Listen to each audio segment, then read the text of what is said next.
Hello, folks, and welcome. It is Wednesday at the usual time. It is Livestream Wednesday because that is what the show apparently. Hey, folks, what's going on? Thank you for being here. For those of you who are in the chat already, me can see things look a little glitchy on this end, so I'm having some stress about whether or not things are working.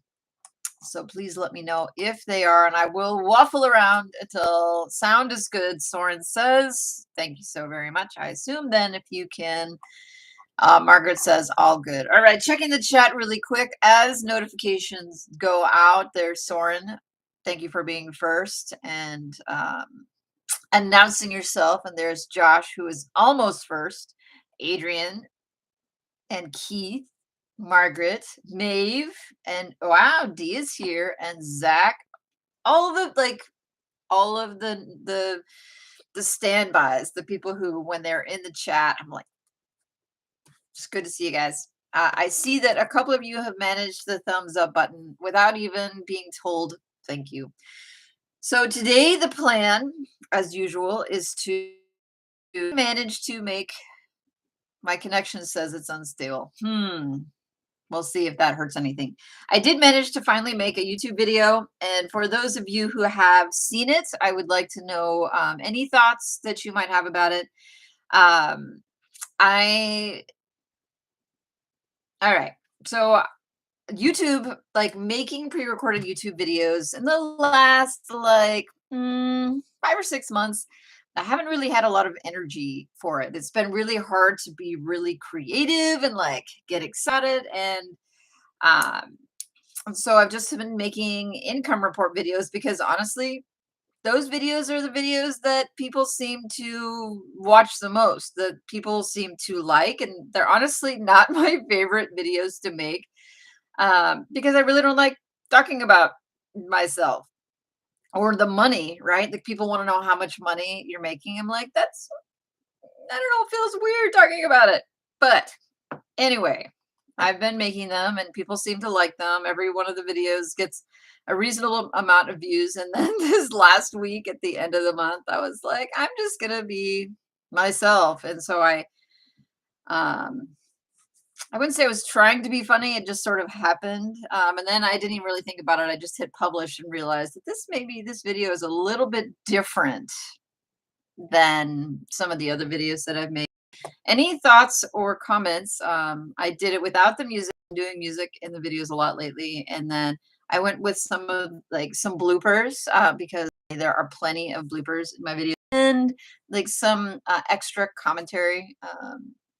The funky editing. Yeah, there was, I don't know. I feel like you may end up seeing videos, my income report videos being quirkier in the future because I'm kind of tired of making the same video basically over and over again with different numbers. So yeah, expect some changes in that regard. And maybe I will actually make different videos. I've said over and over that I really don't want to make a keyword research video because I feel like the skills and the tools have basically been covered by people who are better at it than I am. Like Morton has done tons of keyword research videos. Sean has done them. Sean Mars. Chris has done them. I mean, everybody has done keyword research videos, and I don't feel like I have necessarily anything special to add. But I feel like the pressure is mounting to contribute to this YouTube library of basically making the same video over and over again. Please out.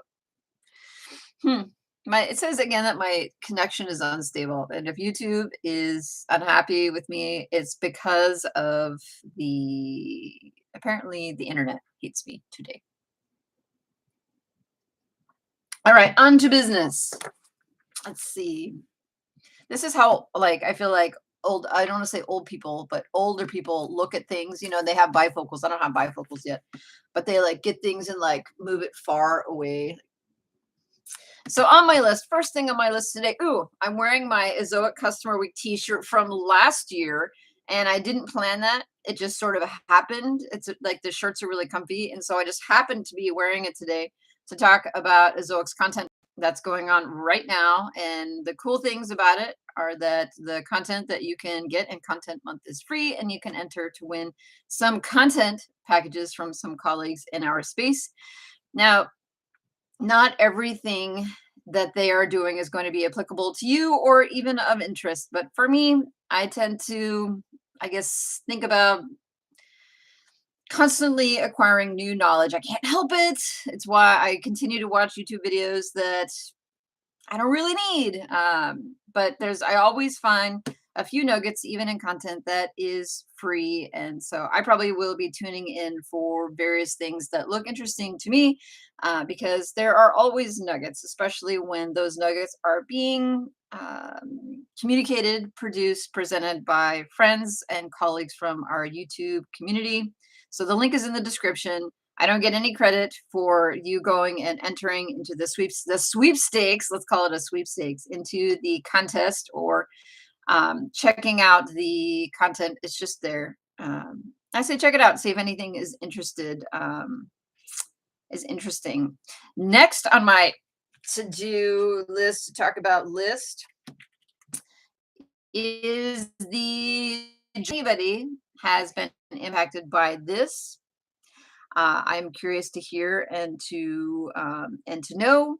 I go into every update announced with some trepidation, with some anxiety. I feel like I'm in a bad relationship with Google, and I'm just waiting for the next time. Like it's all sunny and glorious, and then Google is going to show up one day having had too much to drink. And anyway, so the day that the July product update was announced, the Mega site went like this, right? Like it went straight up. It was like a 40% improvement from the same day of the week before. And I had this oh God moment, like, okay, I'm gonna wake up tomorrow and it's going to have gone like pshoo, like straight down, because that's what happened to the fight site in May. Up is sadly not a recovery from the May impact. It just was a testing spike, I'm assuming, and it's sort of like petered back down to how things were going before. Um, but definitely an improvement on, straight to the floor, which is kind of what I was expecting. I was concerned about. I was worried about. Checking over in the chat, I can see some other folks rolling in. There's Harold. He says, yes, the older person looks at things that way. I honestly don't think of myself as an older person, though I make lots of jokes about, being old and stuff. But I have a feeling that I'm going to be 80 and still thinking of myself as young. And my children are going to hate me because they won't know where grandma is, and grandma will be jumping out of a plane somewhere. That's just how it's going to be. Let's see. Andy Woolley, what's going on? Nataraj Patil says he reached 3,000 total visitors, which is awesome. Started his website 3 months ago. That's actually a pretty decent result